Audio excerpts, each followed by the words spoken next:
Yo guys, what up? Me, Patrick LeVar, back with another quick edit here. Um, News on my side, I've actually had an injury. My daughter was passing me a cup of hot tea. Actually, I didn't see it, and she accidentally dropped it on my ear. So I have a severe burn on my ear. So hopefully I'll be getting back to doing some videos shortly. But for the moment here, we're gonna do a quick edit. I was sitting around home yesterday on pain pills, laying around, and I basically was messing around on the computer. So I got a quick little edit here that I was from a 3D element that I made in Cinema 4D that I'm going to add into my photo that I took when I was a couple weeks ago out in the city. I'm going to jump into the Picsart, which is becoming my really new fun little program to use here as far as compositing some of this 3D stuff. A couple of people were complaining and saying, hey, I don't do enough videos where I talk over them. And again, guys, these videos are not really meant for you guys to copy exactly stroke for stroke, number for number.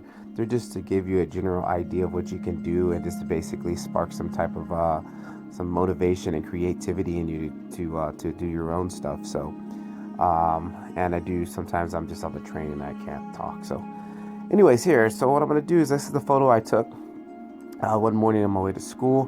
What I'm going to do here is jump in and I'm going to add a photo. So I have this 3D image here. Oh, you can actually see down there my ear, which I'm probably going to edit out if you don't see it because it's pretty gross. But anyways, jump in here, add this 3D element in. And then from here, I'm going to go ahead and scale this up to meet this exact same size as dimensions as my original image, which is about right there. Quickly jump into the adjustments here, and I try to get the light as close as possible already in the 3D program, but again I'm gonna go ahead and add a little bit of contrast to it, just a little bit there. And the saturation, I'm gonna actually desaturate it just a little bit because it's a lot more colorful coming out of a 3D program where everything is almost so exact and perfect. So I'm gonna add a little bit of just some realism to it and kind of desaturate the colors there. I think if anything, the shadows on this one are a little bit heavy, so it's gonna lighten this up because I have a shadow pass which I'm actually gonna bring in, so I'm actually gonna pull the shadows way off like that. And then what I'll do is I'll hit actually, you know what I want to do on this one too is I wanted to add a little bit, let's go ahead and save that, and I want to add a little bit of blur just to knock off some of that sharpness again, because coming out of a 3D program, everything is so crisp and clean and perfect. So I'm gonna add about a 1 just to break up an edge there. Okay, that's looking pretty cool. Now it looks kind of fake because it's not casting a shadow on the ground, and due to the sun angle it should have like somewhat of a little bit of a shadow. So what I did was I also rendered a shadow pass, and I saved all these files as PNGs with the transparency, so I can add them in here. And you can see here are my transparency passes. So I'm going to use this one here, which is a shadow pass, which only just recorded the shadows. And again, we'll go ahead and stretch that up and get that to fit. And then on this one, I'm going to go to mode, to blends, and I'm going to take it to multiply. And there you go, multiply basically kills all the white and leaves all the black there. So again, the shadow is a little bit heavy because again, coming from the program, what I'm going to do here is I'm going to actually pull the opacity back just a little bit, break it down a little bit like that, and jump into the adjustment layers. And my shadows here, I think they're a little bit too hard. I want to try to match the shadows that are also in the picture, so they're a little bit more lighter than what I have here. I'm actually going to lighten that up almost all the way. And my saturation, again, I'm going to desaturate that gray a little bit and see what's... That saturation is really not making a difference. So let's go to brightness. And that's making somewhat of a little bit of a difference, but that's not what I'm going for. Let's go ahead and hit OK there. What I want to look for is opacity again. Let's go back and tweak the opacity. So I'm just going to bring this just so it's ever slightly ghosting on the floor there. just to bring some realism into it. And I think I like that right there. Jump into effects. Again, blur. I'm going to add a 1 on the blur on this one. Actually, I might do a 2 on this one because it's a shadow, so it might be okay. Try 2. Let's see what that looks like. Go back to my opacity, bring that up a little bit more. Cool. I like it. Alright, so I brought in my element here, and I got the shadow. So then what I'll do is go ahead and save this and export this. And then I'll go ahead and save. I probably think I'll jump into let's go ahead and save to gallery. I think I might just end up jumping into Lightroom mobile and use there one of my presets that I've already have stored. So let's jump out into Lightroom. A lot of people are asking, how do I get my presets in here? What I do is when I build a new look or something, I save it as a preset. So I haven't really figured out how to really import presets in, so that's just how I do it. So many times when I'm messing around editing things, I'll go ahead and make sure to come back and save that as a preset. So it works out pretty well. So let me go ahead and bring up this file here. Find out where I saved it at. Picsart, there it is. I have 2 of them because I did this one before just to make sure. I had some issues in the first time saving the files in the wrong format. So let's see if this is the right one. This is the correct one. So what I'm going to go ahead and do quickly here is I'm going to jump over to my presets. And I have a couple already that I like here. This one's really cool, but it definitely needs some adjustment. My cyberpunk looks that I saved from during the summertime. A couple of other ones here. This is a cool one that I actually downloaded recently from a website. And what I did was, again, I had to remake it, all the settings, and then saved it. So I resave it as a preset. But that doesn't go, I'm not going to use that for this photo.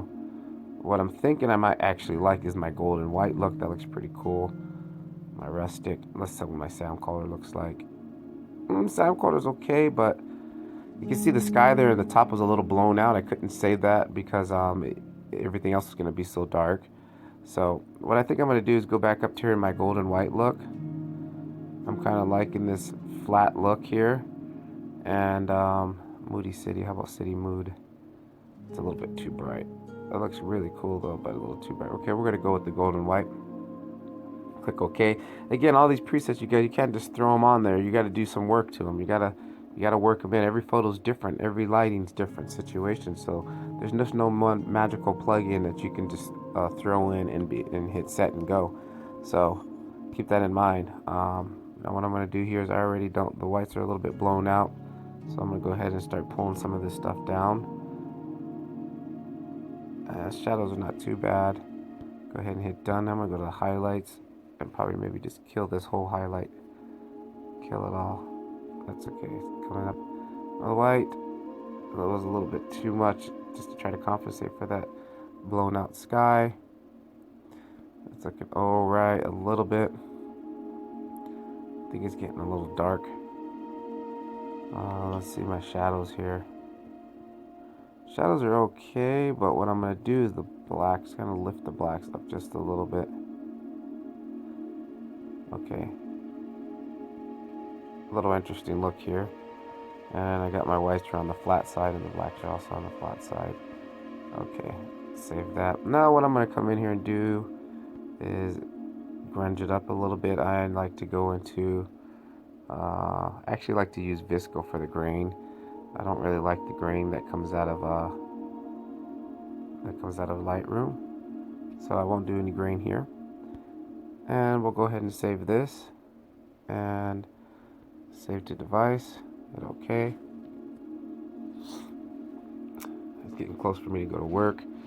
I've got some cool videos coming up here shortly once my ear heals a little bit. I'm working with the FreeFly Movi gimbal, which I did a video of shortly, just my day one. I hope to get that video done this week, but with my ear, I don't know exactly if that's going to come through. I also, let me jump out of this while I'm talking, guys. I also got a video I wanted to do 2019, what's in my bag, the things I'm going to be using to film this year. Let's let you guys see some of the stuff that I'm using. Okay, what am I jump into Visco here? And of course, I'll keep posting these videos here with as I edit photos, just to show you guys how my process. Again, they're not meant for you guys to, they're not meant to be copied, you know, setting for setting. It's just to basically give you guys some insight and a little bit of motivation. Okay, Lightroom, let's jump in here, import. I'm not gonna really throw any of the plugins in here, although I'm really tempted to, but we're just gonna jump in here. I want to add some grain because I like the grain look coming out of here, and zoom in a little bit so you can see that grain just adds just kind of takes my everything and melts it together a little bit. I'm liking that. I might even say it might be a little bit heavy, but that's okay. And sometimes I just kind of use this here. You can see that it has the pinks on the green side, just ever so slight. I think I'm going to bring it more towards the pink side because there's a little bit of a pink in this. And let's see what the vignette looks like. Putting some emphasis on the center of this photo where I want your eyes to be on the 3D element. I think I'll just do a little bit in there. A lot of people don't like vignette, but I use it as a tool to guide the eye to where I want you guys to look. I want you guys to be dead center on this. Not the outside is not really in importance. My subject is this 3D oval right here and the lady riding the bike, so I use that just to that's why I use vignetting. Save that, and that's it, guys. I think we're gonna be finished. Quick little edit. Patrick LeVar, keep filming. Please feel free to share this video. Sorry I'm a little bit down this right now. The start of 2019 has been a little tough, but I hope it gets better. Keep filming, share this, don't forget to like. Keep filming, guys. Peace.